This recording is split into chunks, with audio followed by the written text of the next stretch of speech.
Connected his computer to that thing.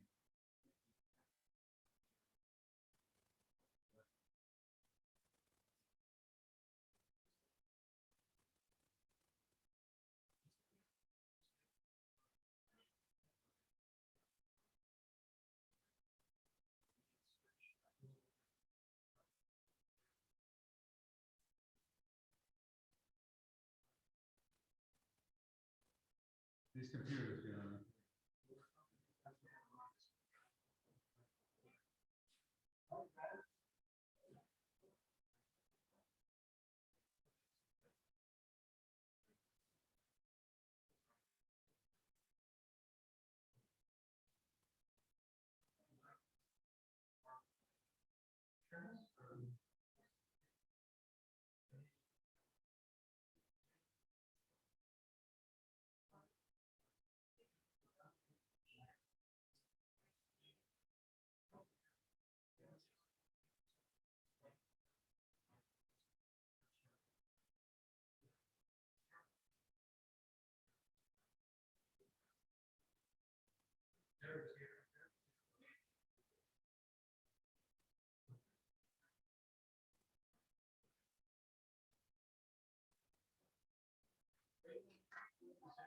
Yes. Cool. Thank you for that. Well, actually, I don't know if we're like you're live or whatever, but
The country as the Omicron variant spreads. New York City's first in the nation mandate requiring all private sector workers to get vaccinated by December 27th. It comes as Omicron is now confirmed in 20 states, while the Delta variant drives a surge in hospitalizations. Our exclusive inside the ICU.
Hi, everyone. Thanks for coming. If you'll take a seat, please, we'll go ahead and get started.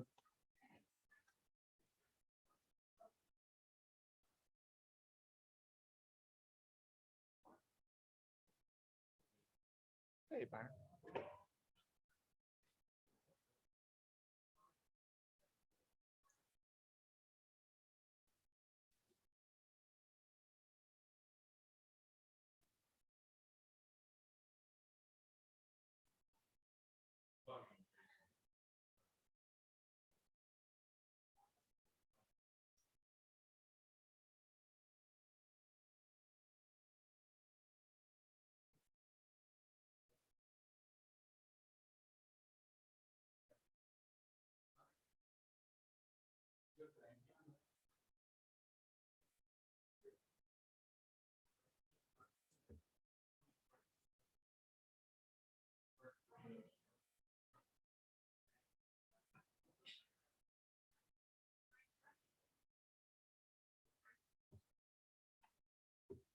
Well, thank you everyone for coming. Jack, are you going to do an introduction before we get started or? Okay, great.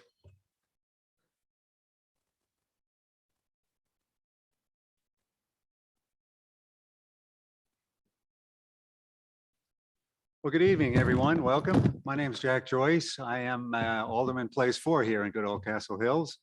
And I am very excited to welcome you here this evening to review some of the exhibits that Federico and Leo and their team have put together based on what they heard from us.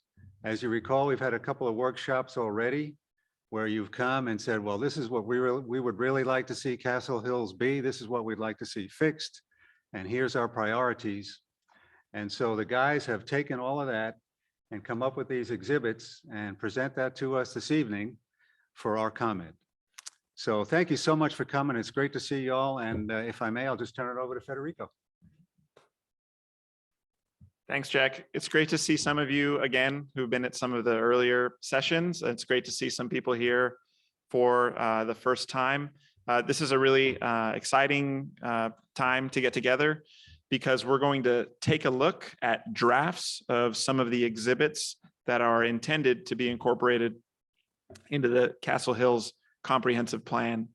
I'm Federico Cavazos. I'm with LPA. Leo is handling we're going to review some of the exhibits together today. We've been very fortunate to be working with Jack and Amy in the committee for 3.5 months now.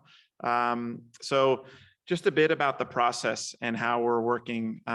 The way that we're working is we didn't begin drawing anything or putting anything together, put any ideas together until we had a number of meetings with the committee and with the community.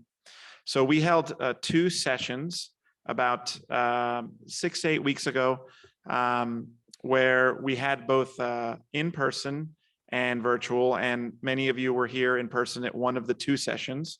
They were on a Thursday and a Monday, and it was great. This first slide, if you zoom in on the bottom, begins to talk about the different ways that we sought feedback from the community. Different people communicate in different ways, and our goal was to try to harvest as much of your feedback and information as we could through using a series of different engagement tools. Some of them involved looking at a map of the city of Castle Hills and identifying constraints and opportunities and problems and places you love. One of the exercises involved just thought starters, where we asked provocative questions like, why would someone move to Castle Hills? Why wouldn't they move to Castle Hills? And those exercises involved using your words to help answer those questions. And the third exercise was a prioritization exercise, where we have to understand the limits of a plan and the limits of a design and begin to prioritize what might be the highest priority items for the plan, the things you want to tackle sooner, while still keeping in mind all of their priorities that the city has. So the point of that was that, so just to talk about why we work that way, is it's a graphical exercise, it's an arranging exercise, and then it's an exercise where you use your own words. So using all those different tools that allows us to harvest, to understand, to listen in a very specific way to you about your community. And there were really, there was amazing participation. The sessions were, one of them was really intimate and we did really deep dives. And the other one was, we had a great attendance and got a lot of great feedback from all different kinds of business owners, people who'd lived here just a few years, people who'd lived here decades. So it really worked. It really was a great process together. What we heard were a series of themes. One was that the city of Castle Hills, really important to address the identity of the city, to do that by thinking of where is the heart of the city and what could that feel like. We heard a lot of feedback about how you move through the city, what it's like to step out of your house and walk somewhere or drive somewhere or bike somewhere. Where are people walking the most? Where's the infrastructure working for you? Where is there a challenge in infrastructure? So all of those sort of geographic understandings of your city all key into the exhibits that we're going to review today. So without further ado, we did put together 7 exhibits that are pinned up on the wall here. We're going to walk through them right now together, and then we'll those of us who are here in person are going to walk over to that wall, and we'd love to get your feedback about what's being proposed, because it would be really hard to hit the mark perfectly the first time around. So we want your feedback. Nothing is finalized, nothing is complete. This is certainly a draft. So I should say we also participated in a speakers forum at the onset of this process, where we talked to the city about what comprehensive planning is and how it works. So one of the big themes that emerged was creating a center for the city. So we looked really closely at all the different property that is owned by the city. We looked at where we're standing right now and recognized that there is a lot of opportunity here. This city hall is located geographically more or less in the center of Castle Hills. It could have this amazing presence, you know, at the terminus of the axis as you go under the highway. It has next to it a luxury that many city halls do not have, which is the ability to have amazing outdoor space. So one of the first proposals, or one of the higher priorities we see in the plan, is beginning to think really thoughtfully about a new city center, about a municipal heart for your city, a place that can give a place of identity, and a place where people can come together and participate in all kinds of activities, whether they be outdoor activities, large group meetings, small group meetings. So it's thinking very differently about what a city hall can be. A city hall, many in towns the size of Castle Hills have a police department integrated into it, which is great. But they have other functions too. They serve as a place to host meetings. There's rooms that can be rented out. There are outdoor amenities usually associated with the city hall, and the best city halls are places where the people who work for the city, who are here day in and day out doing the work for you, they can come and get to know the people living in the city. So it's a great connector for the city. So what we put together is just an idea of how these properties might be zoned in such a way if there were a future where there would be a new facility. This could also be handled with the renovation of this facility. But how that park right at the center of the commons could relate really thoughtfully to a new city center by doing really simple things like moving the parking to the west side and on the back side of the building, by having a building that really is centered on the axis and creates a gesture from the south that opens up to the east to the park, where meeting and event rooms might begin to relate to what's happening. And then trying to take advantage of all the property that the city owns, you know, just thinking about the potential of the property just to the northeast of the commons there. Could it be some kind of a hard surface, tennis court, basketball court, something like that? It's just an idea. It's a notion that this is important. This is an important area to invest in because this is shared by the entire city. It's not, you know, at one of the poles of the city. It's right in the center. So that is some ways that this might work. We just have imagery to sort of spark your mind about these city centers and how amazing they are. They feel different. They come in, and at the lobby, it's incredibly welcoming. It doesn't feel like you're entering into somewhere scary. It's all about greeting people. They oftentimes have great connections, indoor, outdoors, to allow those spaces to kind of bleed into one another. And they often relate to great parks, and you have a start with it, certainly with the commons. So, you know, we saw this as one, you know, focus of the comprehensive plan, zooming in on this property that we're in right now. The next exhibit was really driven by this feeling of needing to have green spaces and outdoor spaces that are sprinkled throughout the 6 neighborhoods of the city. So we worked with the committee to identify as many pieces of underutilized land that the city owns right now that have immense potential to be all different kinds of outdoor spaces.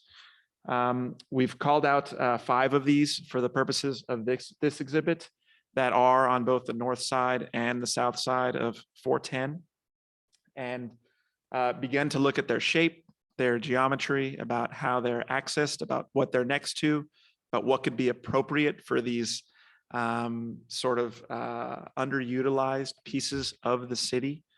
And in each of these, some are nestled sort of, between homes but are more or less the size of like a homeowner's lot. Others are long and linear and are between alleys or currently easements. And one thing that's been a trend in comprehensive planning across the US right now is many cities find themselves in this position where there's a lack of a green space, a lack of parks, and they own these properties, but they seem odd. They don't seem like typical parks. Well, these kinds of properties can be really amazing to create opportunities to create pocket parks, to create moments of recreation, to create walking trails, and to create sort of meandering paths through your city. So it's through locating these different opportunities, and each of them are completely unique.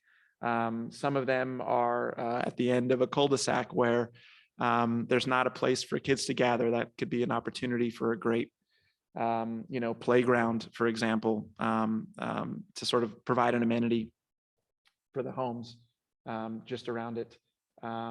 Others are underutilized drainage areas where we've seen amazing revitalizations of trying to bring natural life back into creeks that have been hardlined for good reasons.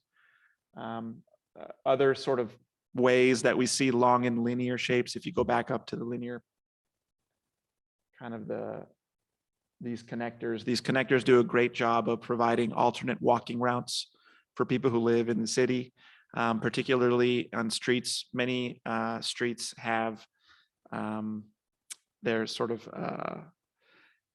they're bookended by really busy streets like Northwest Military. So these connectors in these unused easements can become great ways of providing different pedestrian walking routes through the city. The last that we see is community gardens. We don't think there's a community garden in Castle Hills. Is there one right now? There's one by my house. They're great. They're a great way to get people out and about, working outdoors. They're very low maintenance. They allow the ability to grow fruits and vegetables. So we did indicate that these are different possible uses for these lots.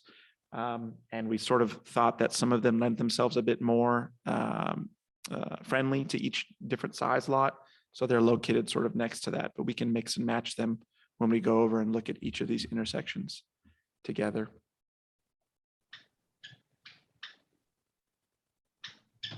So sort of the next exhibit that we developed for the plan.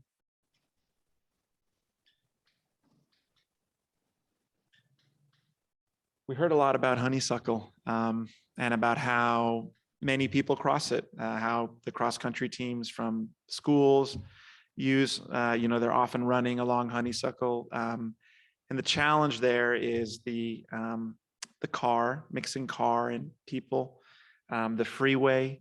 And the reality is that oftentimes underpasses, when they were originally conceived, they were thinking about connecting disparate places across the city, but the effect of dividing communities was not really considered.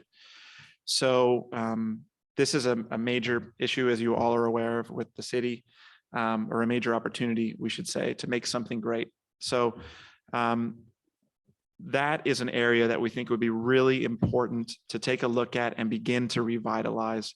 There are simple things that can be done with paint, with striping, with trees, with lights, that can begin to recapture the intersection of Honeysuckle Lane and 410. So we just showed, this is a picture of Honeysuckle Lane that just shows, in fact, those very simple mechanisms deployed. Those things like trying to narrow lanes, by trying to carve out room for bikes, by creating a more friendly pedestrian experience, are all without major infrastructure changes to curbs or to the asphalt, but they completely change the character of that intersection. Things like, the ability to sign, welcome to the city of Castle Hills as you cross through from either the north or the south, address comment that we heard, that sort of don't understand when you're in the city or when you've left the city. So this is a really great gateway, a really great opportunity for the city. So that's just a conceptual rendering that shows, crosswalks. We're showing the runners there on the west side, running under the introduction of lighting to the underside of the bridge, especially in the early mornings this time of year when it's dark, when particularly I used to be a runner, when the runners are running, it has the ability to really make this a transformative kind of place for the city.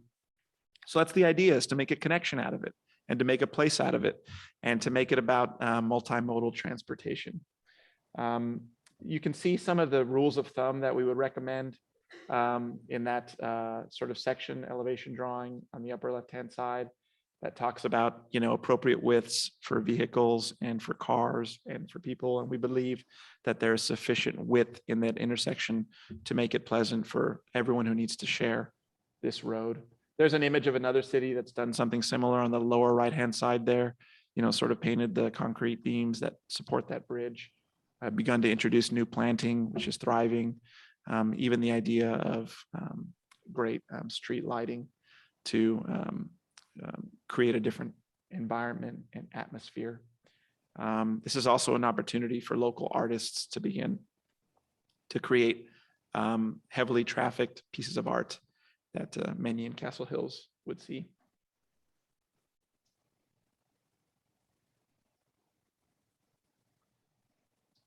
We heard a lot about Northwest Military Highway. For many people, that is the first impression of the city of Castle Hills. It's a wide street, it's a fast street, it's owned by TxDOT. It is your strongest commercial corridor right now. It has many great qualities to it in that it connects much of the city, but I don't have to tell you that the speed of the traffic and the width of the road and the homes that butt up right next to it, that it makes it challenging to cross that street.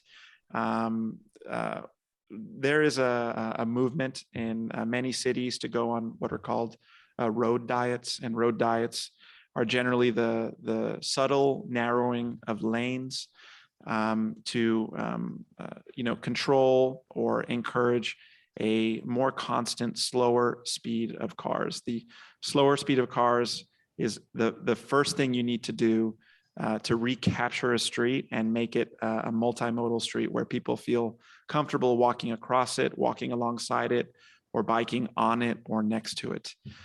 There is a term called complete streets out there, which many of you have probably heard of. A complete street is one. The city of San Antonio is currently working on Broadway as an example, developing a complete street for that as much as possible from Hildebrand all the way down to Houston Street in San Antonio, because that was an enormous connector for that city, for the city of San Antonio. Northwest Military, we see, has the incredible potential to be an amazing main street for the city of Castle Hills, to benefit the businesses that are on it, to benefit the people that live in homes near it, who want to, again, have the ability to walk more places. Complete streets create great intersections that run perpendicular to the flow of traffic. They create dedicated lanes for bikes. Oftentimes the bike lanes are the separator between the pedestrian and the car through the use of a curb. So it's safer for cars, safer for bikes, safer for people, leveraging the trees that are on one side right now of Northwest Military, but certainly could be along both. And so these conceptual renderings and sketches just show that there is all of that potential within Northwest Military. The committee has already met with TxDOT once to talk about this. This is something that the city's thinking of. And they have been working with other cities in Texas to make this kind of complete street a reality. So we took a look at the width of the road. The width of the road is great. It supports all of these features quite well. It relates to an exhibit that's coming up soon, which relates to the properties that are immediately adjacent to Northwest Military. But we'll touch on that in a second. But we are looking at all of the businesses. This is, you know, probably the busiest intersection along West and Northwest Military, where there are many different businesses with different relationships to the street, with different types of parking lots. And there's a great opportunity there to start there with commercial, to think in more detail about how the buildings relate to the street, about how the parking relates to the street, to begin to think of that as the heart of the main street of Castle Hills, at least the north half.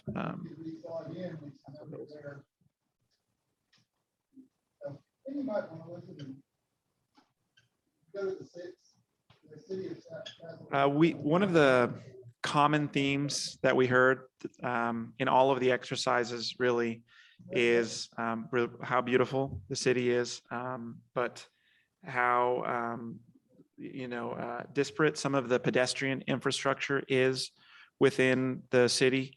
There are certain streets that are naturally a slower speed for cars, which makes it okay for people to walk along the street. In fact, that's often by design in cities, but there are others like Northwest Military previously mentioned that would really benefit from a strong pedestrian infrastructure.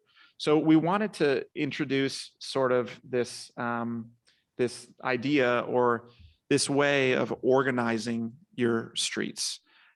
Streets were not always only for cars. They were often places where people walked. And in cities, we look for these different ways of traffic to come together in a safe way. The first is on the left. It's the kind of the residential roads. A great approach to residential roads is to think about not striping the middle of them, about having the ability to park in select areas on one or both sides of the road. But that allows you to have narrower roads and allows people and bikes to walk on the road itself, and allows oncoming traffic to divert alongside the people walking or biking.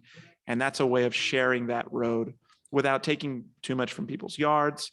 So this is a common, in Castle Hills, and we recommend, keeping that type of road infrastructure in your slower speed residential roads.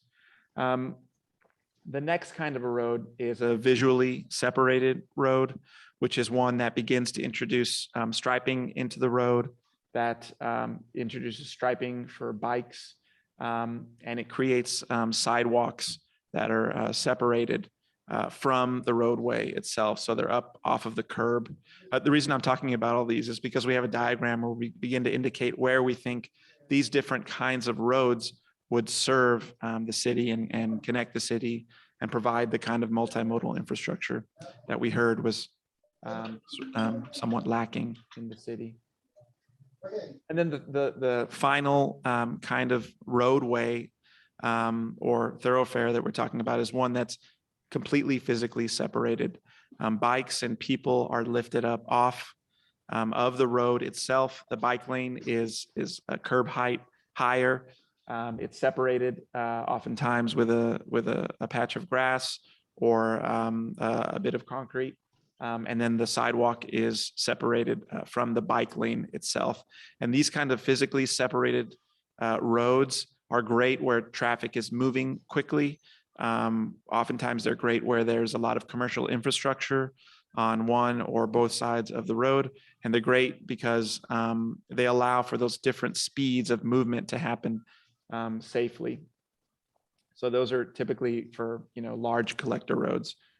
So there's an example of a complete street there. And a complete street is one that is physically separated, and an image of what that feels like, where you can see the people sort of walking along that, the wider the sidewalk, the better, 8 to 10 foot wide is great. You can see the bike lane, which is separated from the roadway itself. It has a built up curb between it and the cars and those bikes can either be one way or two way, depending on what's happening immediately adjacent to the road. And so we have taken a look at the city and begin to indicate, if you kind of zoom in on the map there, how the different, where we see large collector roads and small collector roads, and see the real value in investing in sidewalks and bike lanes and appropriately controlled widths of street lanes. This is so important because there's not an endless amount of money, obviously, for this city or for any city. So where do you start? That's often the question, when you plan bonds, when you planning how to use the limited, funds that are available. This is a guidepost or guide map for the city to look at where that value could really be found for its residents. And you know the streets better than we do, given that you live here. We'd love to hear your feedback on what's shown now. Again, it's just a draft, but what these streets indicated do is they allow for a connection across 410. They allow for a connection outside of the city as well. But you begin to get a sense of how some of the 3 underpasses might begin to feel if these approaches are able to be implemented within the city.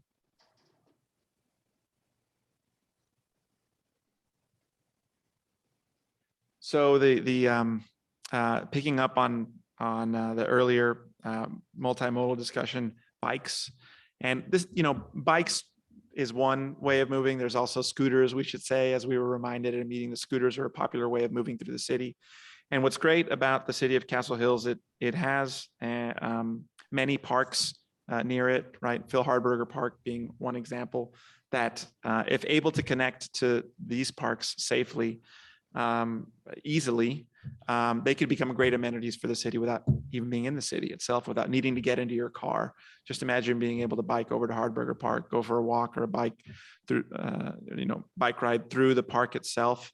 That's kind of the vision that we're talking about. So we took a look at the city of San Antonio plan around it, and everything in green is where there are currently bike lanes, either dedicated or on the road itself, or popular bike routes for bikers. And the idea is to tap into a larger network. The city has a small footprint. If you're riding it on a bike, you can be out of it in 5 or 10 minutes. So where would those bike lanes ideally go? We identified, the major thoroughfares, Northwest Military being one, that gets you quite close to Hardberger Park within the city. It doesn't quite get you there. Again, that's outside of your control. But by electing to invest in a bike infrastructure there, it makes that connection a very feasible path forward for the city of San Antonio to sort of connect the dots there and get you to the park there. If you zoom in a bit, Lock Hill Selma, another great thoroughfare that would benefit from connecting on the southeastern corner of the city. West Avenue as well. And then what you're seeing in red there is where all of the schools that are in Castle Hills or adjacent to Castle Hills are located. So that was the next layer that we put on top of the proposed bike infrastructure, where, how can kids get to school safely on a bike? That would be just an amazing opportunity for the city to take advantage of. These are the kinds of things that you would expect to see in your bike or scooter infrastructure. Lanes, bike lanes for one, whether they be painted on the street or lifted up off of it. The ability to signal in traffic lights is a very effective way of creating safe bike infrastructure. Being very thoughtful about your intersections and how you treat those, and how you zone and paint for bikes to cross, about how you create cuts in some of the large concrete curves that you have at some of your intersections now, and then how you sign the bike trail, celebrating the bikes, celebrating the way you move through them, either through vertical signage or through icons that are painted on the ground. And these are all, low cost ways of getting a bike infrastructure, a safe bike infrastructure into the city. The last one is it's thinking about use. It's thinking about zoning, and zoning is a very sensitive topic in this city and in any city. But it is a part of every comprehensive plan to look carefully at what is happening in the city, at where commercial strips are moving, where, how the city is functioning. And we work with the committee to understand your zoning and your zoning opportunities. The comprehensive plan does have an exhibit currently. It's a draft that talks about the possibility of thinking a little more flexibly about some of the zoning in your city. We took a look at your zoning maps, primarily single family zoning in the city with commercial sort of at the nodes, at the tip of the southern cone, along Northwest Military Highway, sort of along the perimeter of the city, with the exception of some along West Avenue. And want to introduce some terms to you that are zoning overlays and transitional zoning and rezoning. Those are sort of just three terms that I'll use interchangeably throughout, not interchangeably, intentionally, to describe what this map is suggesting. Transitional zoning is creating the opportunity for zoning to change on a property. It does not change zoning now or immediately. What it does is it says if someone wants to rezone that property from, in this case, single family to multifamily or to commercial, that possibility exists. Oftentimes a barrier to investment from businesses, for example, is a feeling of red tape or a fear that if they buy a property with the intention of creating a great local business, that will they be able to rezone it, like they see the traffic there, will they be able to rezone it to be business or commercial? And what this does is it creates a vision for the city that begins to encourage businesses or people or developers to resume and accelerate investment in the city of Castle Hills. So everything in let's see, in orange. I'm sorry, can you zoom in on the legend? Yeah. So this sort of shows how a transitional zoning area might work in a scenario where you might have, multifamily residential, commercial, and single family all abutting. A city might introduce this idea of transitional zoning to allow for more flexible zoning in that area in pink. And this is not the city of Castle Hills. All it's saying is that someone can approach the city and say, we're interested in building a couple of townhomes here. Is there an ability for it to be multifamily? That would create a venue or an opportunity for that, or the opportunity to build a business or, rezone commercial. That's sort of how transitional zoning works. The second term is a zoning overlay. And a zoning overlay is one that creates a district, special zoning district, and it's placed over the base zoning. You already have zoning in your city that you all know quite well, but it identifies, it's like a second layer of zoning provisions on top of the current zoning that creates additional either restrictions or opportunities for those zoning areas. And this may be used often when in residential zoning areas where you might, someone might consider moving from a single family to a multifamily type of zoning. That would be a common zoning overlay usage. So we worked with the committee and with, hearing out where there were opportunities within the city with the people who came to begin to identify some areas where there may be some transitional zoning or overlay zoning opportunities on the city. And those are called out here in pink and in orange. So recognizing that Northwest Military Highway is quite busy, that there is a lot of commercial, creating the opportunity or ability for the properties that are immediately adjacent on the east and the west to be rezoned to a zoning that supports. Oh, okay. We have someone if you don't mind muting yourself, thank you. And once I'm done, we will obviously move over there and begin to take feedback virtually and in person.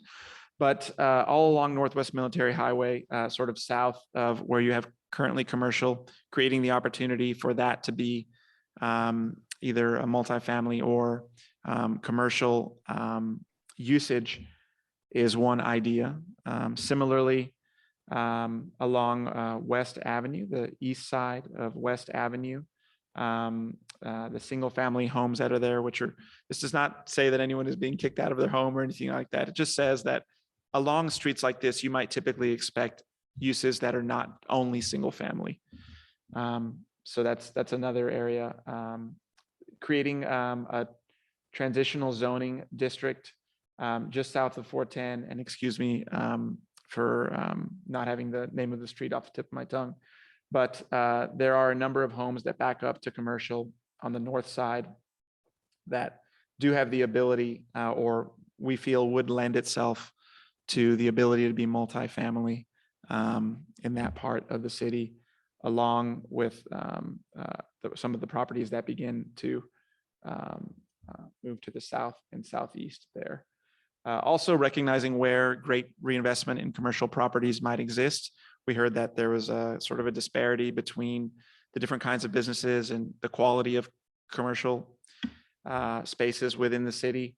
So looking at sort of the southern tip of the southern cone and the eastern edge of the city, just north of 410, as being amazing opportunities to think about the best kind of commercial spaces and local businesses, well, and businesses in general, that those could be focus areas for the city.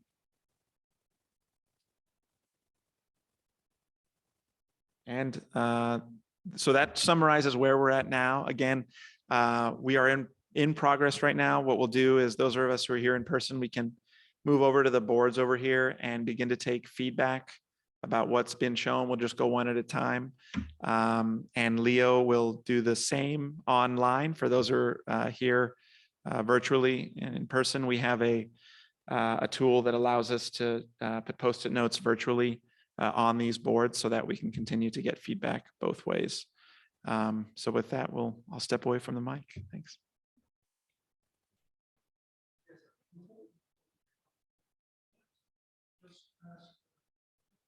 Sure. Yeah.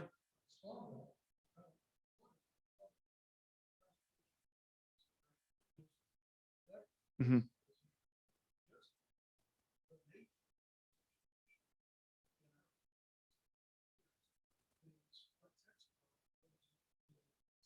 Mm-hmm.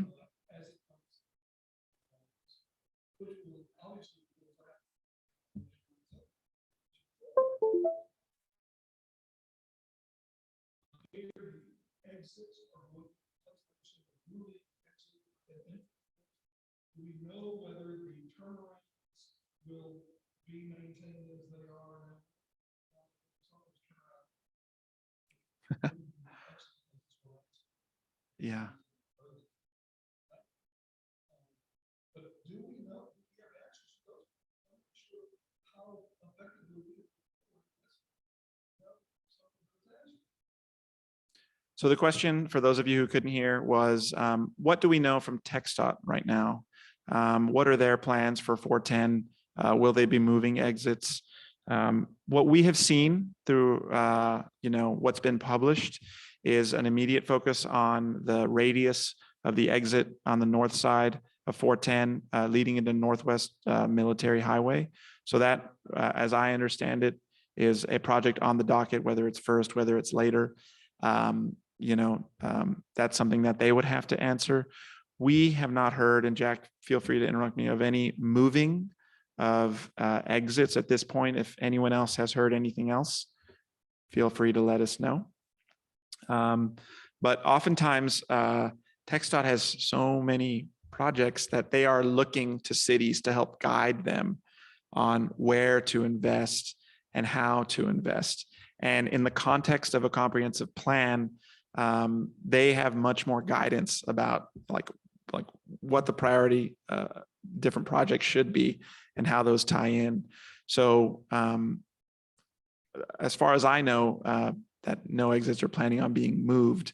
The Northwest Military Highway is the project that we have seen. With regard to TxDOT's position on the movement That's a of great exits, question, there sir. was a Thank you. And substantial. We do know, I guess, in draft form, what TxDOT has proposed. And we have a copy of that, and I will get that on the website just as soon as possible. Are they going to keep? I believe at this point, there are some changes proposed, and I'm sorry, I don't remember all of the detail of it, but they do propose some changes to the exits and the entrance ramps in our area. Honeysuckle is safe. They're not going to do anything with honeysuckle. But the way you exit, I don't know that, I think that is proposed to remain the way it is now. But, one of the things I heard from a planner that I've talked to along the way here is that we don't need those turnarounds. They ought to be for pedestrian or bicycle use or for some sort of use for us. So, if that's something we think is important, we should propose that and talk to TxDOT. As Federico mentioned in the early stages of his presentation, we have met with TxDOT about some of the ideas we have for Northwest Military. And to our amazement, they were open to those ideas. And even open to the idea of using, there's more right of way, as you all know, on the east and west of Military. And they were open to us making use of those right of ways for these purposes. So we found them, the planners anyway, we didn't talk to the engineers, but we talked to the planners. And they were quite open, and I think we have a relationship with them now. So if there are some things that we need to have addressed about that proposal, and actually that has been reviewed by council and the citizens, and our comments have been forwarded to TxDOT, and we have a response from them. So we can put that whole thing on the website so that you all can review that and see exactly what it is. At this point, well, I don't know. At this point, I don't know the answer to that question, sir.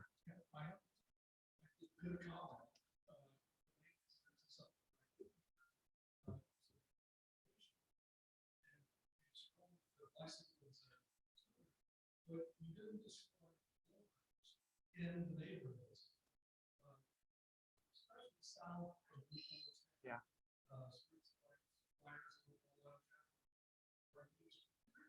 Yeah.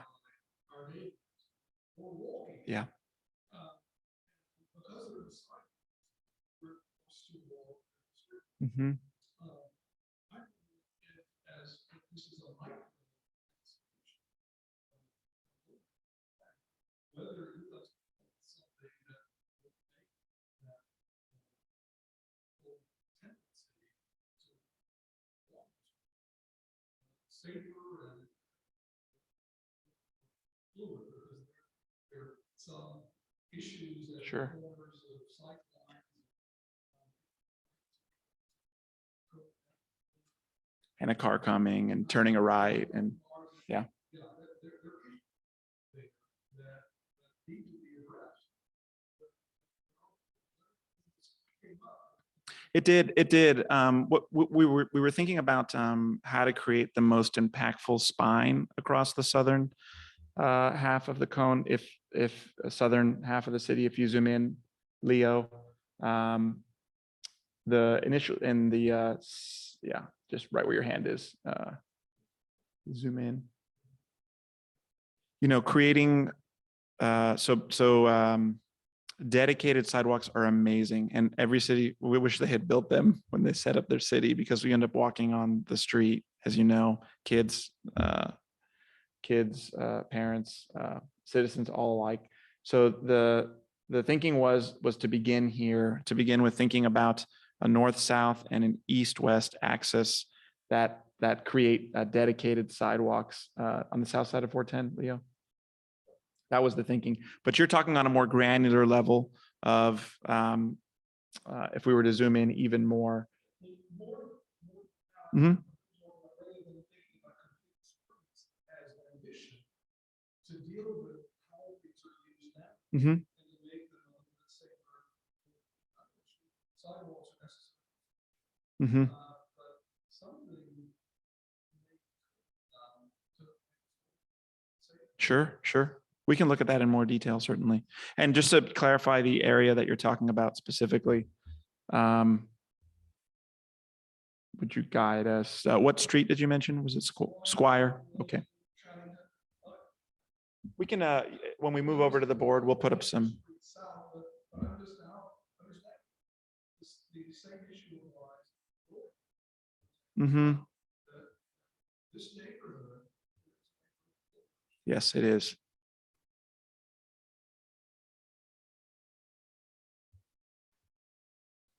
Great. So what we'll do is when we go over to the map or when we go over to the board, maybe we can call out some great streets that are maybe the most frequent. Usually there's like some that are more level that are the most frequently walked.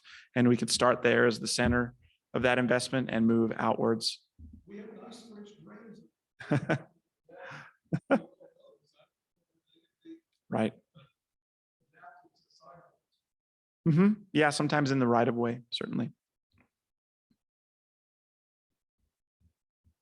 Does anyone else have anything else that before we move over to the boards that they were hoping to talk about? Okay. Great.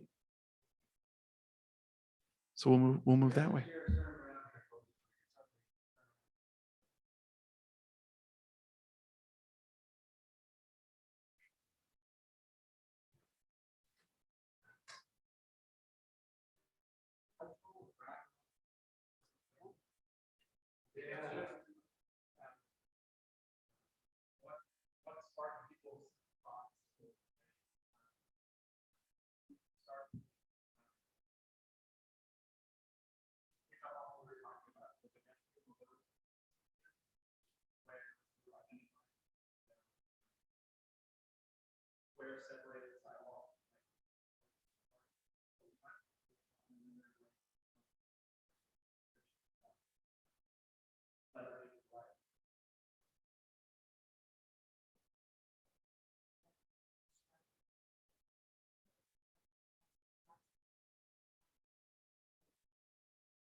All right.